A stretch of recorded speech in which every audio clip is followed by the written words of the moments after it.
کہ اللہ کے رسول نے فرمایا کہ میری ازواج مطہرات کے پاس عورتیں آئی ہیں یہ شکایت لے کر کہ مرد ہمیں بے تحاشا مارتے پیٹتے ہیں ہمیں پٹائی کرتے ہیں ہماری. تو حضور نے اس پر کیا الفاظ فرمائے؟ حدیث میں الفاظ موجود ہیں. فرمایا تم میں سے بیویوں کو مارنے والے اچھے نہیں ہیں. یہ فرمایا یعنی جو شوہر بیویوں کو مارتے ہیں پیٹتے ہیں فرمایا اچھے نہیں ہیں وہ. ہاں ترم خان بنے ہوئے جو بات بات پر مارتے ہیں. نمک تیز ہو گیا چانٹا مار دیا, مرچ تیز ہو گئی ہاتھ مار دیا. کیا ہے؟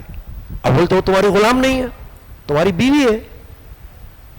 اگر وہ کوئی گھر کا کام کرتی ہے تو وہ اپنے اخلاق سے کر رہی ہے, تمہارے گھر کا کام اس کی ذمہ داری نہیں ہے, نہ کوئی اس کی جواب داری ہے, نہ اس کے اوپر کوئی لازم ہے کہ تمہاری اور تمہارے ماں باپ کی خدمت کرے, کوئی لازم نہیں ہے. تو اصول سے چلو, دھیان سے چلو.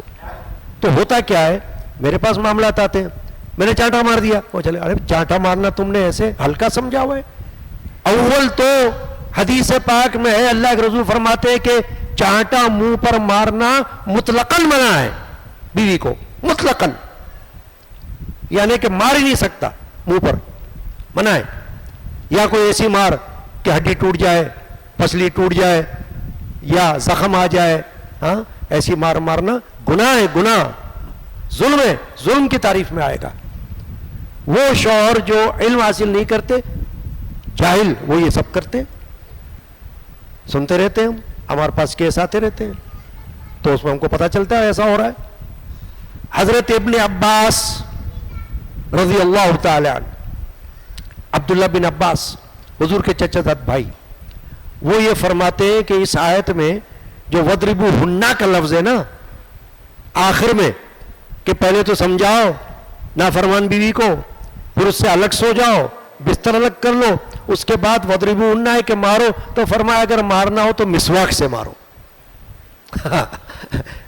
ابن عباس فرما رہے, اب آپ بتاؤ مسواک کی مار کیا مارو گی؟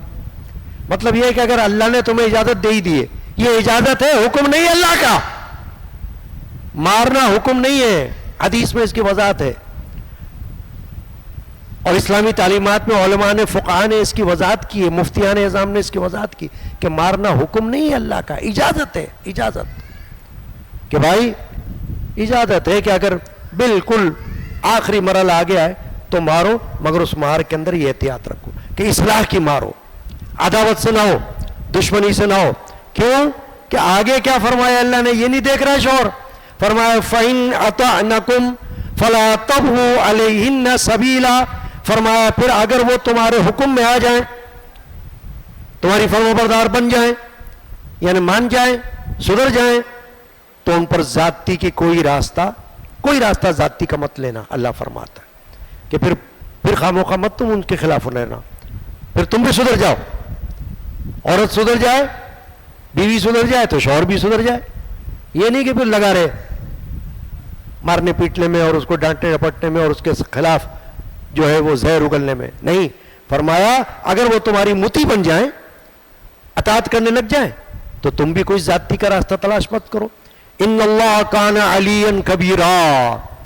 اب یہ فرمایا ہے کہ اللہ بلند ہے, بہت بڑا ہے اللہ.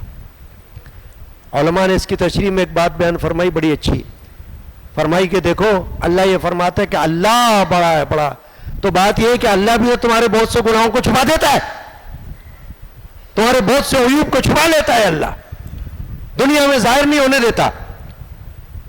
تو اللہ جب تم کو معاف کر دیتا ہے تو علماء فرماتے تم بھی معافی کا جذبہ رکھو, تم بھی اپنے کا درگزر کا جذبہ رکھو, عفو درگزر کرو, اللہ کے حکم کے مطابق چلو. تو چنانچہ